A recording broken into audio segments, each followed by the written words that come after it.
سلام دوستان، به کانال ذهن خلاق و شاد خوش آمدید. در این ویدیو می‌خواهیم در رابطه با راهکارهای کوچک کردن پروستات و مواد غذایی که به این امر کمک می‌کند ویدیو رو براتون تهیه کرده ایم.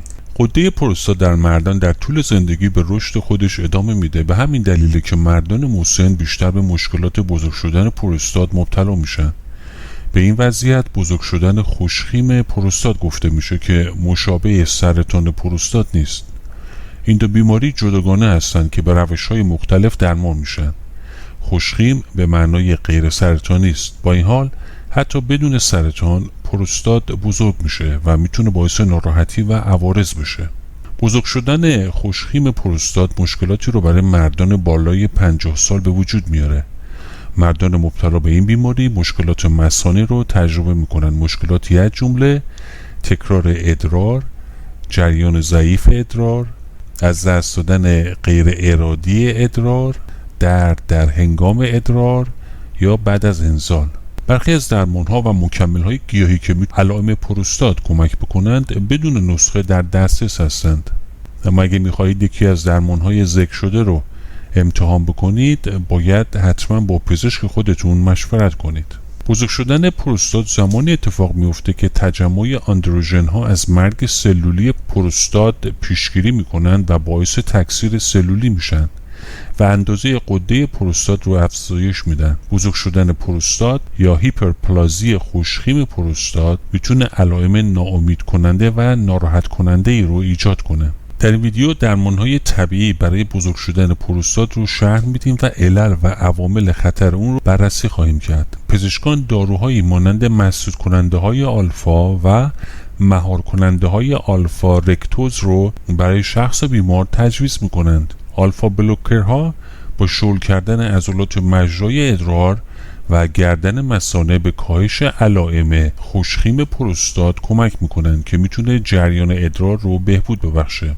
با این حال برخی از افراد ممکنه بخوان داروهای طبیعی رو برای درمانشون انتخاب بکنند، اما این افراد باید بدانن که این راه حل ها رو در صورت امکان ابتدا باید با پزشک خودشون در میون بگذارن. اولین گیاه نخ اره هستش. گیاه نخ اره‌ای در جنوب شرقی ایالات متحده رشد میکنه. عصاره این گیاه یک مکمل گیاهی محبوب برای درمان پروستات خوشخیمه. نخ اره‌ای مهار کننده آلفا رکتوزه، همچنین دارای خواص ضد التهابیه و میتونه تعداد گیرنده های استروژن و آندروژن رو کاهش بده.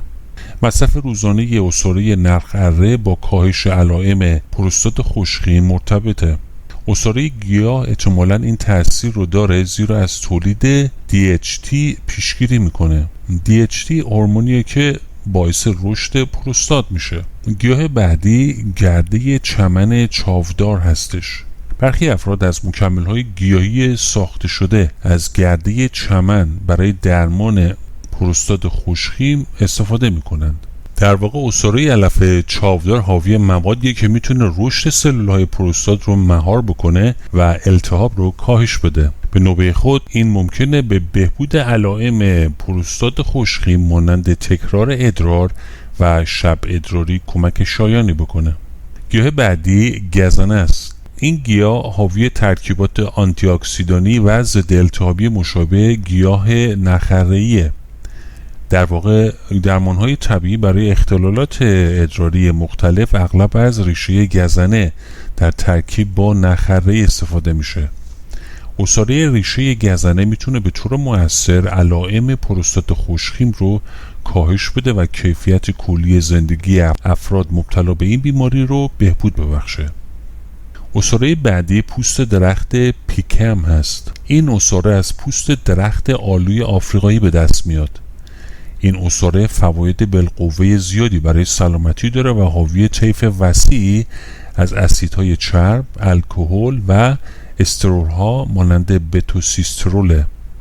این مواد اثر آنتی اکسیدانی و ضد التهابی بر روی دستگاه ادراری تناسلی دارند. دستگاه ادراری تناسلی شامل اندامهای ادراری و تناسلی می باشد.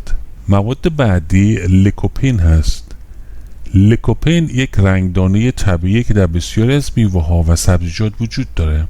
یک مطالعه نشان داد که مصرف روزانه روغن زیتون بکر و غنی شده با لیکوپین باعث بهبود سلامت پروستات و کاهش سطح آنتیژن اختصاصی پروستات میشه.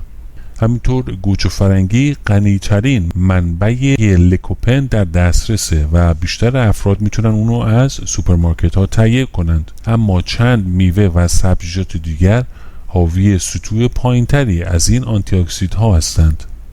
معمولا هرچه رنگ میوه یا سبزی صورتی یا قرمز بیشتر باشه، میزان لیکوپین آن بیشتره. از منابع دیگر لیکوپین میتوان پاپایا، هندوانه، هویج، زردآلو، کلم قرمز، فلفل دلمه‌ای قرمز و گرپفروت صورتی رو نام برد. مواد بعدی چای سبز هم حاوی سطوح بالایی از آنتی اکسیدان هاست. تحقیقات نشان داده که سیستم ایمنی بدن رو تقویت میکنه و به طور قوه رشد سلول‌های خوشخیم پروستات رو کاهش میده. با این حال به خاطر داشته باشید که چای سبز حاوی کافئینه. کافئین میتونه مثانه رو تحریک کرده و باعث بشه که ادرار کند و علائم رو بدتر کنه. یکی دیگر از مواد مؤثر برای کوچک کردن پروستات روی هست. استروژن از جذب روی در روده پیشگیری میکنه. همونطور که سطح استروژن افراد با افزایش سن افزایش پیدا میکنه، مصرف روی نیز کاهش پیدا میکنه. تحقیقات ثابت کرده که کمبود مزمن روی ممکنه احتمال بیماری پروستات خوشخیم و سرطان پروستات رو در افراد بالای 50 سال افزایش بده.